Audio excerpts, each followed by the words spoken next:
blog article on the web, and you should begin to read the analects.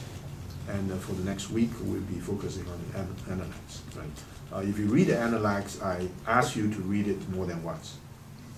You read it once, you're going to get only 20%. In China, most of the people will recite the analects, sometimes in group. So recited in English may not turn out to be that inspiring, but anyway, you should familiarize yourself with the analects. The beginning of the analects is learning. 学而时习之, learning and continuing to practice. This is the joy. This learning is not learning to acquire knowledge or skills. Of course, you do that. But to learn to cultivate yourself, the only way you can cultivate yourself is through practice. And the practice has to be continued. If you want to find an analogy, this is the analogy. If you want to become a musician, like a pianist, what you do is to study. How long? Maybe 6 hours a day if you want to become a concert pianist. If you're going to be involved in the sport, you repeat the routine. There's no way out. You want to learn the computer. You learn any kind of skill, repetition. But the repetition is not role learning.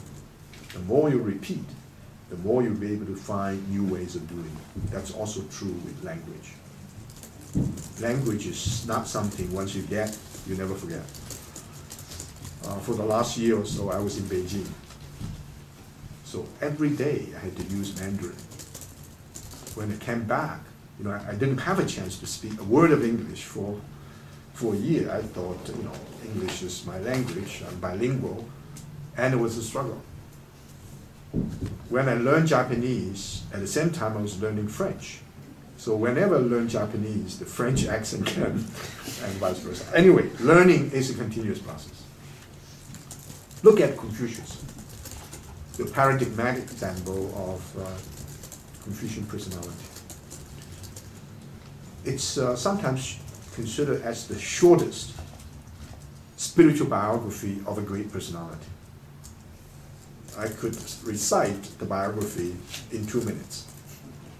At 15, I set my heart upon learning. At 30, I stood up. I was able to call myself a grown-up man. At 40, I had no delusions. At 50, I knew the mandate of heaven. At 60, my ear became attuned to all the world outside. At 70, I could follow the dictates of my heart without transgressing the boundaries of right. That's it.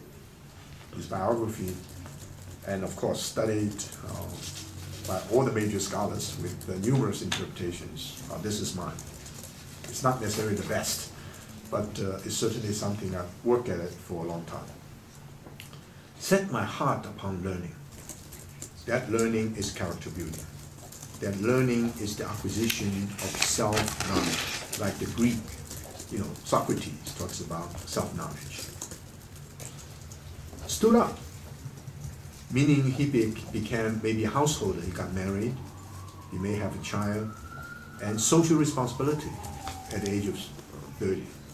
Now you all are in the transition from set up upon learning, in other words, determined to shape your character, and before you get married, before it becomes stood up. At 40, you have no delusions. He said, I had no delusions, which means I know my interpretation. I know my inner direction. I know what is the direction of my life. I know what I want to do with my life. That's an intrinsic value. Not I want to become a lawyer. I want to become a medical doctor. I want to become a scientist. I want to become a great writer. None of these are defining characteristics of the notion of without delusions. The only maybe too automatic, but too dogmatic. But the most important feature of the direction is the direction of your life orientation. We call it ultimate concern. What you really want to, what kind of person you want to. And also it's clear, I want to become an accomplished, especially morally accomplished person. That's the simple idea. But moral in this connection is broadly defined. It's not a narrow idea of being moralistic. It's to say, all your potential as a human being should be realized in order to cultivate an idea. As you know, the idea is the 君子, sometimes translated as gentleman, because you like the British idea. I don't like that translation at all. If not gentleman, some people say it is a cultivated person. That's better. Some scholars say it's authoritative person. Authority doesn't mean oppressive, meaning, for example, I become an authority of Shakespeare literature, which is a positive idea. That other guy become an authority of French literature. So if I have problem with French literature, I appeal to the person. So that person becomes authoritative in terms of French literature. So authoritative person is the person who gains certain moral stature people look up to.